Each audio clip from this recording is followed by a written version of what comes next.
किशोरी लाल जी के बेटे राघव की शादी की बात जगह जगह चल रही थी, लेकिन किशोरी लाल जी को कोई लड़की पसंद ही नहीं आती थी। और उसकी एक ही वजह थी, किशोरी लाल जी का लालची होना। उनको लड़की वालों से मोटा दहेज चाहिए था और इसी चक्कर में एक दिन वो एक बहुत पैसे वाले के घर अपने बेटी का रिश्ता लेकर पहुंचे। उस आदमी का नाम था ओम प्रकाश। देखे किशोरी लाल जी, मेरी एक ही बेटी है और मेरी सारी संपत्ति जायदाद सब कुछ मेरी बेटी नैना का ही है। पापा, नाम से लगता है बहुत खूबसूरत होगी। कितना अच्छा नाम है ना, नैना। ओ, वैसे बात तो सही है आपकी। अब इतना पैसा है, जमीन जायदाद है, इकलौती बेटी, आप भी क्या करेंगे? सब कुछ उसे ही देंगे ना। बिल्कुल ठीक पहचाना आपने। बस बेटी की शादी और सारी जायदाद उसके नाम। पापा, बिना देखे हाँ कर दीजिए ना। इतना अच्छा रिश्ता फिर कहाँ मिलेगा? माला माल हो जाएंगे हम। मैं अपनी बेटी को बुलाता हूँ। अरे नहीं नहीं नहीं नहीं, आपकी बेटी का नाम नैना है, सुनकर ही लगता है बहुत सुंदर होगी। रहने दीजिए अंकल, मैं तो आपकी बेटी के नाम से इतना खुश हो गया हूँ कि उसे बिना देखे शादी करने को तैयार हूँ। अब तो मैं उसका चेहरा सीधे शादी के बाद ही देखूंगा। और इस तरह राघव नैना का चेहरा नहीं देखता और उससे शादी कर लेता है। शादी के बाद अपनी सुहाग रात पर जब राघव नैना का घूंघट उठाकर देखता है तो नैना की आंखें बंद थी। कितनी खूबसूरत हो तुम नैना, जरा अपनी आंखें खोलकर मेरी तरफ देखो तो सही। नहीं, मुझे शर्म आती है।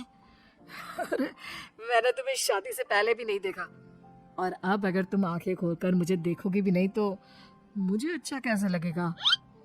इससे पहले कि नैना अपनी आंखें खोलकर राघव की तरफ देखती, अचानक से लाइट चली गई और राघव नैना को पूरी तरह से देख भी नहीं पाया। अगली सुबह नैना राघव के लिए नाश्ता बनाकर लेकर आई। अरे ये क्या, आधा पराठा सेका हुआ है और आधा बिल्कुल कच्चा। ये तुमने क्या किया नैना? बहू, तुमने क्या आधा पराठा तवे से नीचे लटका कर रखा था, जो आधा सेका है और आधा कच्चा? मुझे जितना दिखेगा उतना ही तो सीखूंगी ना पापा जी। जहाँ जहाँ मुझे नजर आ रहा था वहाँ मैंने सीख लिया, जहाँ जहाँ नहीं दिखा वहाँ कच्चा रह गया होगा। इसका क्या मतलब है? ये कैसा मजाक कर रही है तुम? अरे बहू, तुमने इतना लंबा घूंघट क्यों लगाया हुआ है? देखो, हमारे घर में बहुओं को बेटी की तरह रखा जाता है, और फिर तुम तो इतना सारा माल लेकर आई हो। देखो, ये घूंघट डाल कर रखने की कोई जरूरत नहीं है। हाँ नैना, पापा जी ठीक कह रहा है, तुम तो आराम से रहो, अपना ही घर समझो। नैना अचानक से अपना घूंघट उठा लेती है।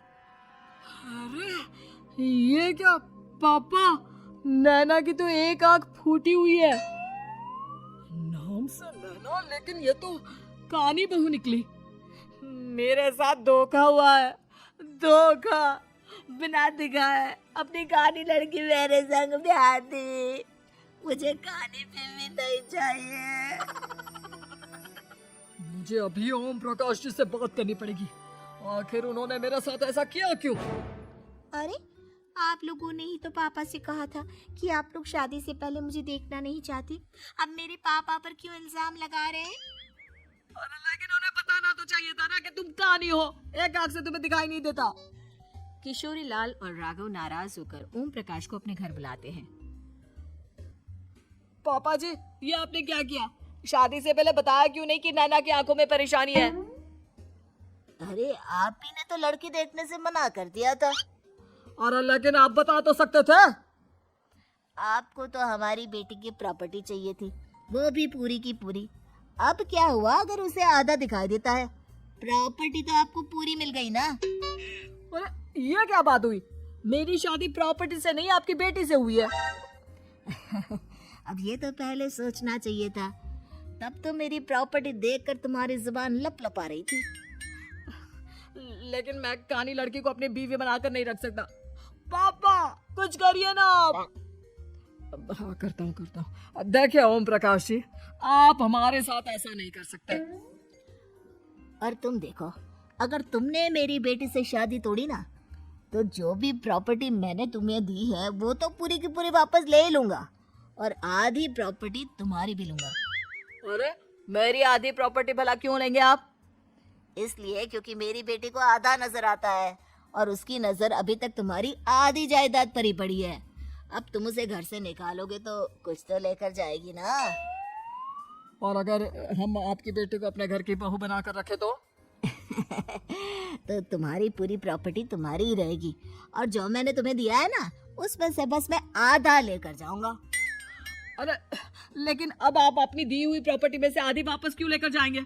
अगर मैं आपकी बेटी को अपनी पत्नी बनाकर रखने को तैयार हूं तो? इसलिए ताकि भविष्य में अगर तुम मेरी बेटी को धोखा दो तो उसके पास कुछ तो रहे जो पति का हो। वैसे मेरे पास तो बहुत कुछ है, लेकिन अपने पति की कोई निशानी तो उसके पास होनी चाहिए ना। अब अगर तुमने मेरी बेटी को कहानी कहा तो तुम्हें प्रॉपर्टी भी कहानी ही मिलेगी, पूरी नहीं। जमाए राजा। किशोरी लाल और राघव समझ चुके थे कि वो बुरी तरह फंस चुके हैं और अब उनके पास वहां से निकलने का कोई चारा नहीं है। अब समझ में आया ना, लालच बुरी बला होती है। एक तो तुम्हें प्रॉपर्टी मिली, ऊपर से बीवी मिली, उसमें तुम्हें नखरे भी दिखाने हैं। आए बड़ी, चुपचाप बैठो तुम। कुछ दिनों के बाद नैना राघव की कार लेकर बाजार घूमने निकलती है और जब कार लेकर वापस आती है, ये क्या? एक तरफ से मेरी गाड़ी पूरी खराब हो चुकी है। लगता है तुमने मेरी गाड़ी को किसी दूसरी गाड़ी के साथ एक्सीडेंट किया है। अरे अरे कितना बड़ा नुकसान कर दिया तुमने बहू। वो क्या है ना पापा जी, मुझे एक आंख से दिखाई नहीं दे रहा था, सामने से गाड़ी आ रही थी। मुझे तो सिर्फ आधा ही दिखाई दिया और वो गाड़ी मेरी कार से रगड़ती हुई निकल गई। अब मैं क्या करूं बताओ? आप इसे ठीक कराने के पैसे कौन देगा? तुम्हारे पापा?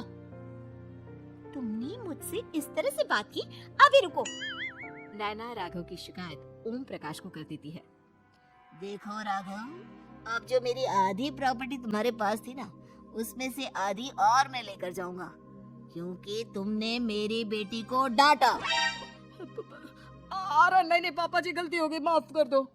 गलती की तो कोई गुंजाइश ही नहीं। अगली बार मेरी बेटी को डांटा तो बची हुई आधी में से आधी और ले जाऊंगा। लालच के चक्कर में हम दोनों ने बहुत बड़ी गलती कर दी बेटा। एक तो तुम्हें कानी बहू मिली और ऊपर से जो माल मिला वो भी काना। इस तरह राघव की हर एक गलती पर ओम प्रकाश उसकी प्रॉपर्टी का आधा आधा हिस्सा लेकर अपना सारा माल वापस ले गया और राघव को कानी बीवी से काम चलाना पड़ा। भाई लालच वाकई में बुरी बला है।